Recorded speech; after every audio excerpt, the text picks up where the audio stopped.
Having agency is defined as the capacity of individuals to act independently and to make their own free choices.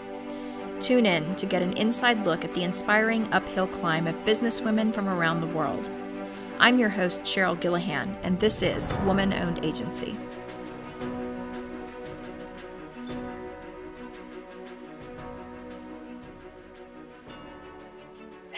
Well, Tara, it's so great to have you with me today. I am so excited because we've been friends for a long time and I love what you do at TLC Design. And so please introduce yourself to our audience and also introduce a little bit about your business. Thank you so much, Sheryle. I'm so excited to be here too. And I know we met several years ago and we've kept in touch, and I really admire what your agency does, and it sort of has inspired me to some degree as well. So I appreciate very much being here. My agency is Design TLC, and we specialize in websites for small schools, independent schools, and nonprofits. But it hasn't always been that way. So I started out doing anything and everything that came my way. And then a couple of years ago, really decided that I wanted to do work that I felt passionate about, and that I really enjoyed the content and the messaging. And you know, as we talked about before we started recording, I think you do a better job when you're emotionally invested in the content that you're working with and the cause behind it, as of course you know. So I've been really thrilled with that transition that my business has taken. And yeah, I'm a small agency. I have a few contractors who work with me, and I live outside of Washington, D.C. And I've had this agency for over 10 years. And before that, I had a small business that I sort of ran accidentally after I was a stay-at-home mom. So I have not been in a traditional workplace for, gosh, about 25 years now. So would you consider yourself an entrepreneur?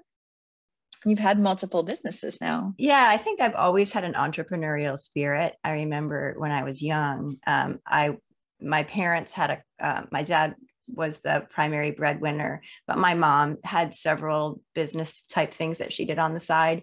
She was a good seamstress, so she sewed costumes for roller skaters, like, you know, fancy costumes.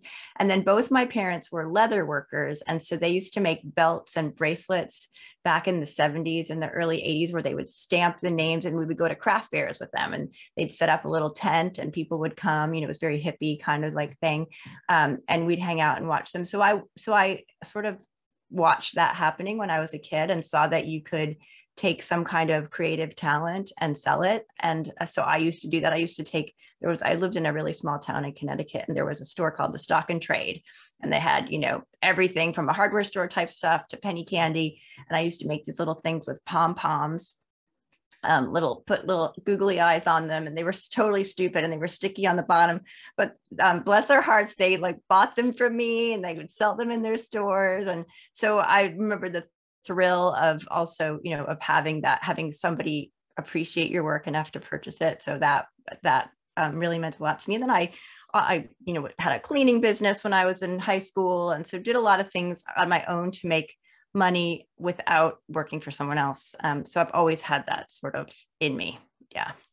That is so awesome. I didn't know that about you. And what a fun way to grow up too, and having kind of that creative and crafting spirit within your home. So it seems like you've already like been creative in different ways for a really long time. What kind of got you into the digital space, and what was like the origin of TLC Design? So I always sketched. I was never a fine artist. I considered being an art major in college, but I was a communications and fine arts major. And then worked in advertising for a few years. And after my first child was born, I had been doing these little happy face people sketches that were sort of like my trademark thing. And I used to give them as gifts. And this was before the internet, before, you know, computers really did the kinds of things that they could do now. So everything was by hand. And when I told my boss I wasn't coming back to work, she said, well, you should start selling these prints that you make. And, you know, just within your network of moms that you're meeting as a stay-at-home mom. So that's what I did. And I started doing more and more of these. And then the moms groups would have coffees, and I'd come over and take orders and customize these framed pictures, and then started putting them on note cards. And as I used to take my hand-drawn art to a printing shop, and they would put them on note cards to match the prints.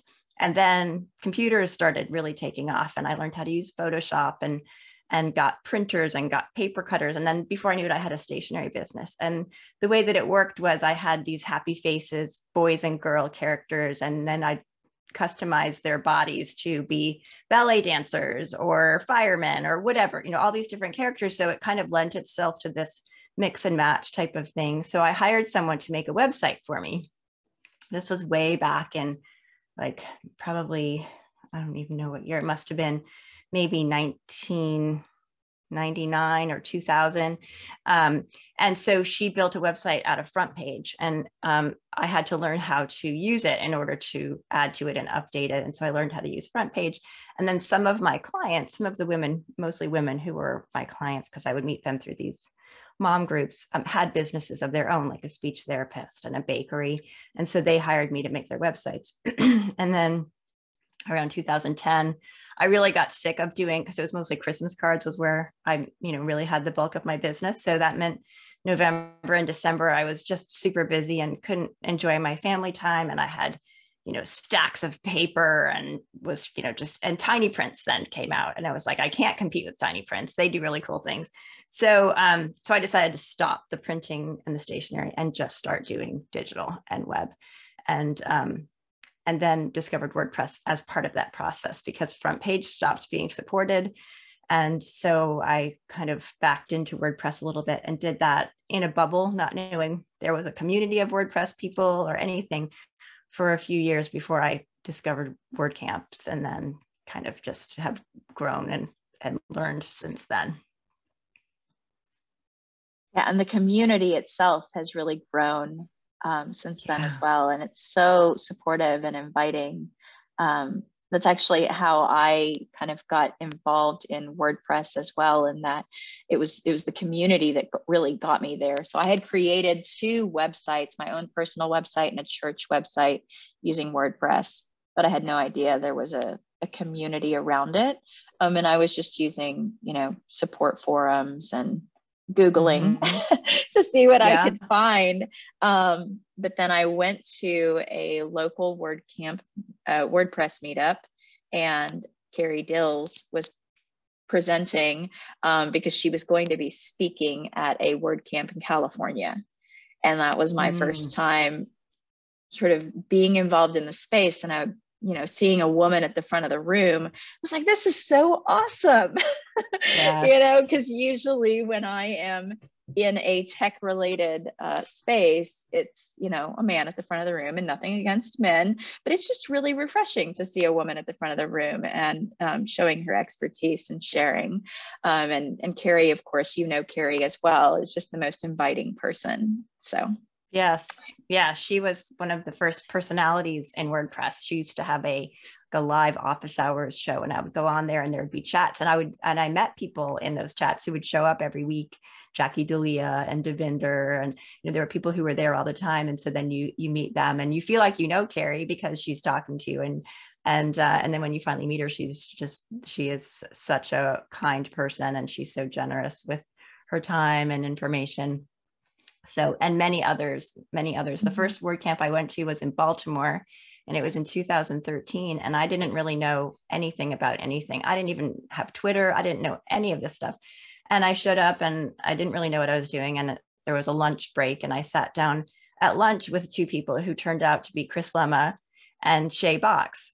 And I didn't know who either of them were at the time. I think I may have recognized Chris's name because he had so many blog posts that I probably referred to. And then Shay told me that she had, the most popular food blog. And so we chatted throughout the afternoon and sat together, and they were both just so nice and generous in teaching me and sort of holding my hand. And that's when I learned about Genesis theme. And just from there, everything grew. So the community is amazing. And I think something that for me, having spent many years outside of the workforce and primarily with women, right? Mostly with moms, stay-at-home moms, my comfort level with women was much greater than with men. And I was very intimidated by men and not having been in the workforce. So finding a community in WordPress where there are a lot of successful, kind women who to coordinate with has been very easy, has made it very easy to grow within this space. And certainly there are absolutely amazing and kind and generous men also, but I do feel like there's a subset of women within the WordPress community that we do have this kind of special bond. Yeah, and that's why I love being part of that community as well. And so we've spoken a little bit about WordPress and, you know, a little bit about your business and, you know, how have those come together? What is your specialty within TLC design? Could you share that with the audience so we can know a little bit more about the things that you work on and maybe some of the fun projects you've had?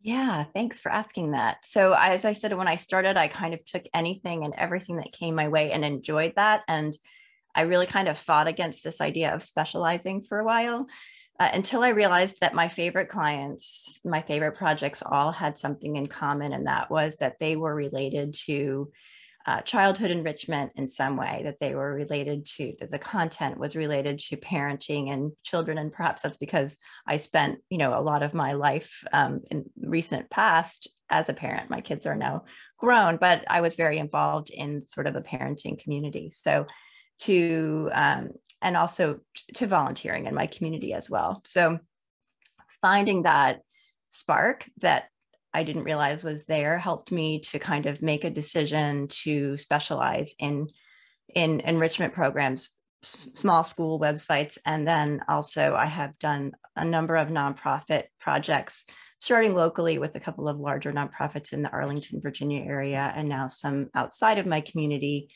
There are some common threads, as you know, when you're working on projects that have some similarities to them. So it allows you to really dive into functionality and content of that's similar among those projects and really become very knowledgeable and sort of expert in that type of project. So it's helped me also to grow and sort of specialize and really specialize my thinking and my skill set and the contractors that I work with. So that's what we do now, is really small schools and enrichment programs and nonprofits that are in some way related to education. I appreciate that so much because it's been so hard for us to specialize. And I know it's something from a marketing perspective, and I've mentioned this in some of my other talks, that, like, you know, they want to know your target audience. They want you to hone in and you understand it so much better and can do such great work, you know, and have deep expertise in something. But our organization is, you know, over 15 years old, and we've worked in a lot of different sectors. And what we've found is that a lot of them intersect as well. And so it's been really hard to like specialize for us. And I think that the thing that we ended up specializing in is more in the process of what we do and not necessarily in the sector of what we do. Other than the fact that we do work with all mission aligned organizations, you know, nonprofits and social enterprise benefit corporations and the like. But I appreciate when I can hear like another agency really focusing in on something, because it's so valuable, one, but it's also easy for me to say, oh, well, we've got this partner that, you know, we weren't able to work with based on timing or budget or whatever it may be, but this might be perfect to send over to Tara and design TLC, you know? So it's good to, on that perspective too, because I see us all as collaborators in that work. And it's not just about my agency, it's about lifting up yours too. So thanks. Yeah. I appreciate that. And I like envy that a little bit, that specialization. Mm-hmm.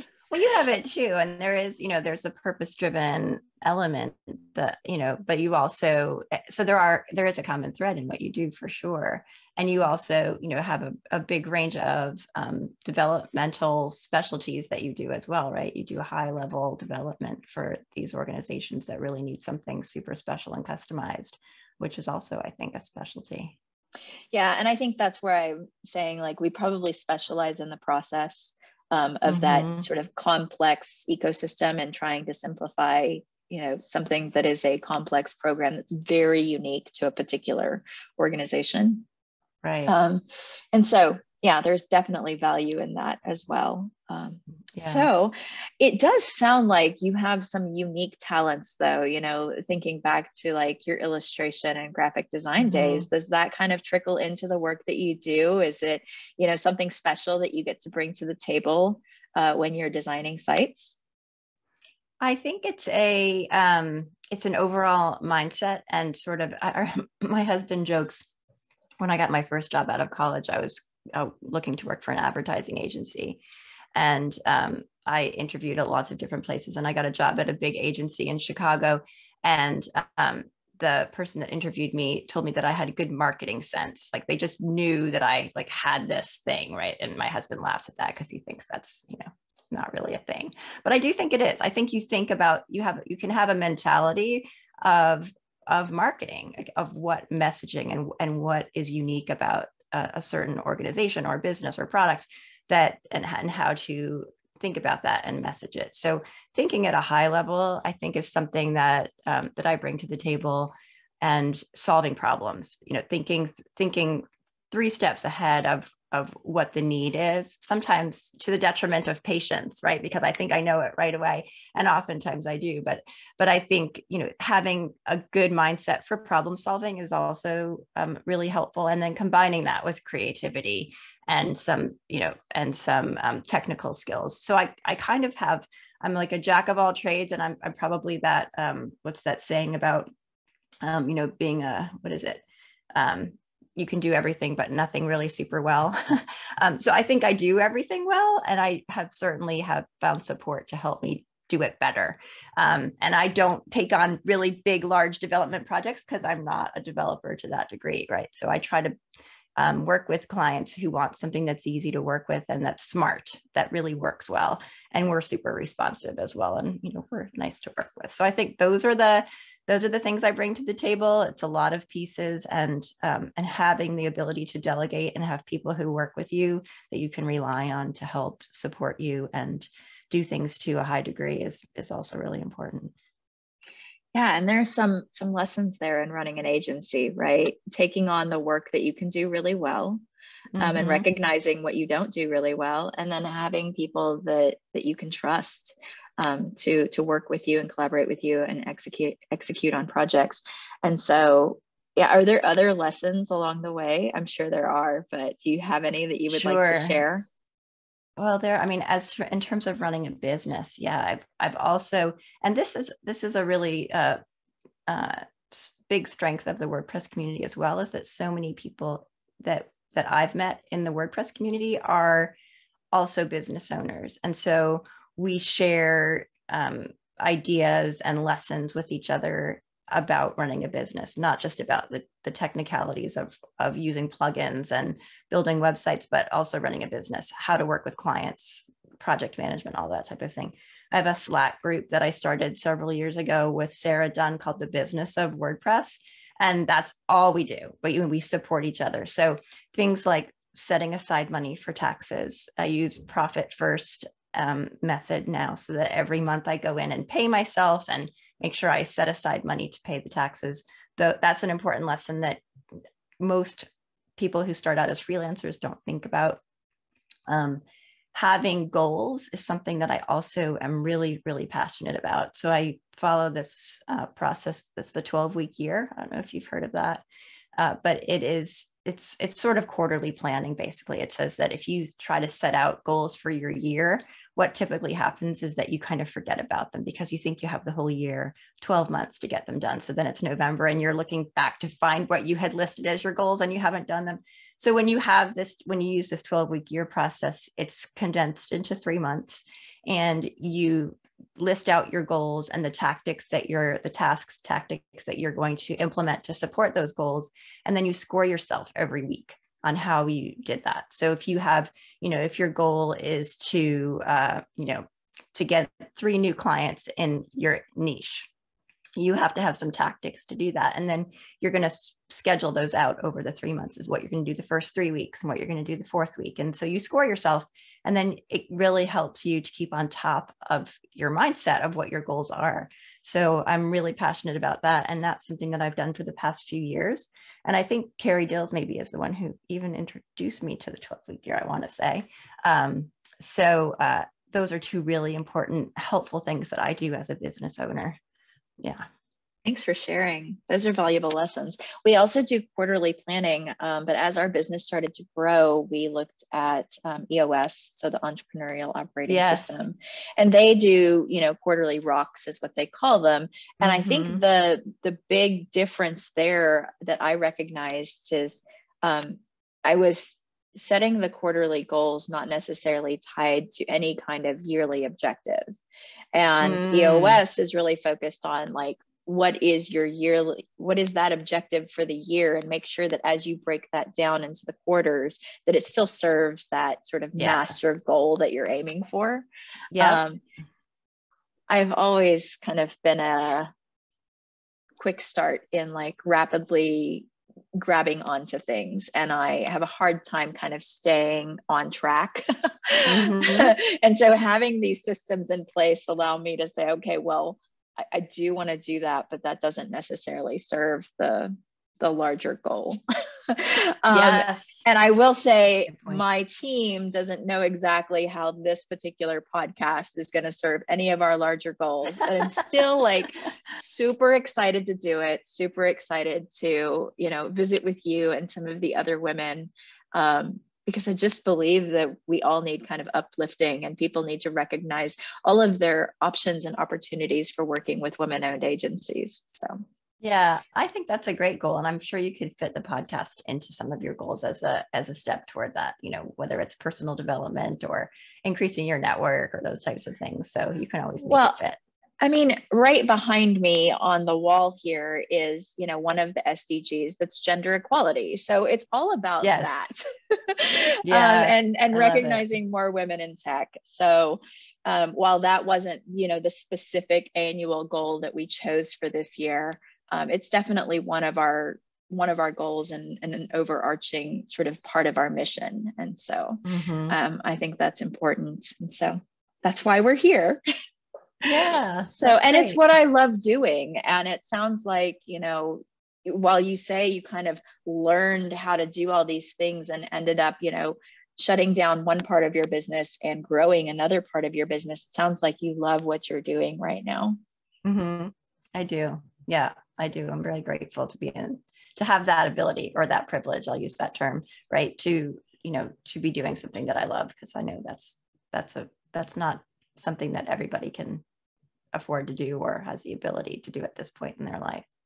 Yeah, it's not how people used to think about work, right? It was just, you go to work and that's what you do. Now we very much think a lot about whether we like what we're doing and whether it's serving us and serving our communities or all those things. So I'm glad we're at that place. There's a lot of shifts that have happened also. I mean, I think people are still changing their minds about what they think about work.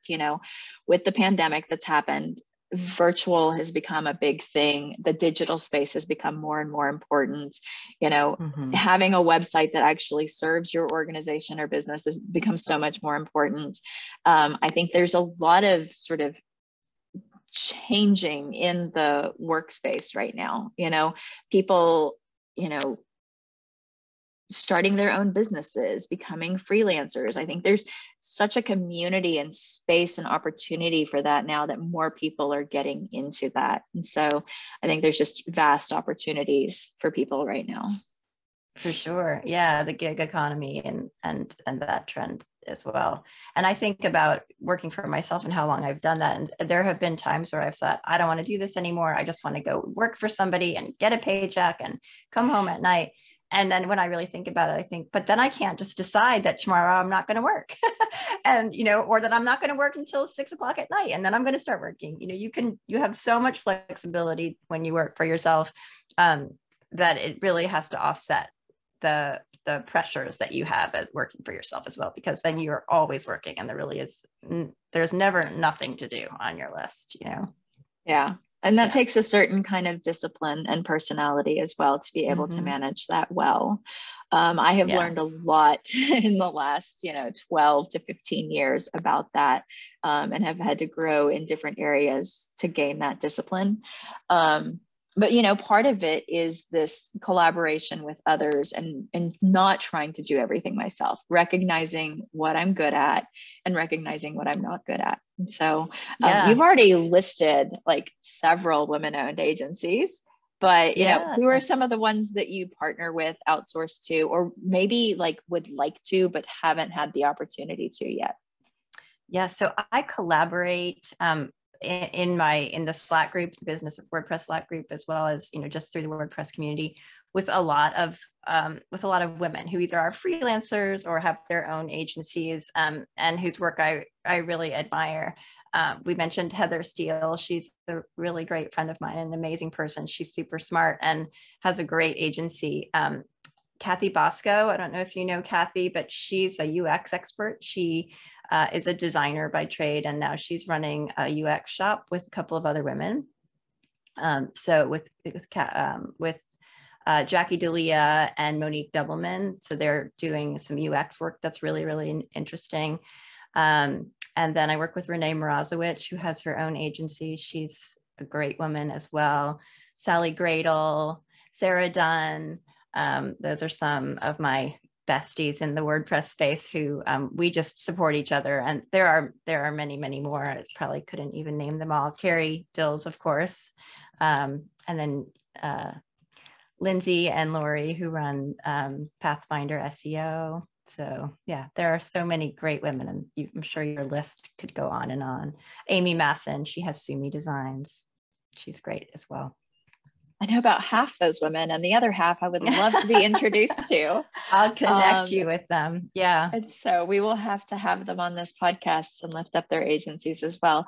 And so the other thing is that the women who I'm interviewing on this podcast, they're sort of recognizing the things that, maybe they want to partner with other women-owned agencies too. And so one of my first interviews, she was saying, if there's a women-owned agency that does SEO, let me know, give me a call. So this is a great opportunity to sort of recognize who those people are and maybe make those connections. Yeah, I mean, I think especially because I do work with a lot of schools, and again, not to be gender biased, but I think like moms have a special connection. Usually they're the ones who are going to the schools and doing the stuff, not always for sure. So I would love to work with some designers, some women designers who could bring some really out of the box thinking to projects. So design, I think, is women are great designers, as are men, but I'd love to work with some women who do that. Wonderful. Wonderful. Yeah. Well, it sounds like I've got a lot of people who could potentially be on this podcast in the future. I love it. You do. I know you're not just talking to WordPress people. So you could blow it up even wider than that. Yeah. Yeah, I've actually talked to some content marketing agencies as well. And so it's not just web agencies either that I'm talking to. I mean, this is all women-owned agencies. So marketing, content generation, SEO, they would all be related to that. Well, I'll also mention Aubrey Bursch, who I have a podcast with. We have a podcast called Mindful School Marketing, and she does marketing for independent schools. So all kinds of marketing strategy and research and data analysis and all that. She's a great woman. You should have her on too. Wonderful. Yes. Yeah. So we do work with educators as well, and not necessarily at the local school level, but we kind of work with organizations and nonprofits that are focused on education and providing resources to like public school systems or just parents and just general sort of overarching education resources. And so it's wonderful just to make those connections, and hopefully somebody listening to this will recognize some of the skills that you have that might be valuable for them, but also some of these other women agencies. Thank you so much for the platform. I love what you're doing, and I'm honored. I'm really honored that you thought of me. Thank you so much, Sheryle. Yeah, I love having you on here. And this is so much fun. As I mentioned to you offline, I really just didn't know what kind of topic I wanted to focus on, but I lit up when I thought about, highlighting and supporting the other women-owned agencies that we've partnered with, or that I'm friends with, or that are doing great things in the world. And you were right up there in, being purpose-driven and mission aligned. So I value everything that you get to share, and hopefully others gain some value from that too. Thank you so much, Sheryle. I appreciate it. Thank you for what you're doing. Thank you. Yeah, I love doing it. So, is there anything else that you would like to share? I mean, you've shared your podcast. Where would they find that? So mindfulschoolmarketing.com is the podcast, and it does focus on schools, but we do talk about a lot of mindfulness too. We had Sherry Walling on who, talked about burnout. So we try to talk about how to be more mindful in your job, and we're speaking to administrators. And then my website is designtlc.com, and I'm Tara Claeys on Twitter and LinkedIn and all those places. Wonderful. Well, thanks so much for your time Thank today. you. Have a wonderful afternoon. Thanks, you too. Bye-bye. Bye-bye.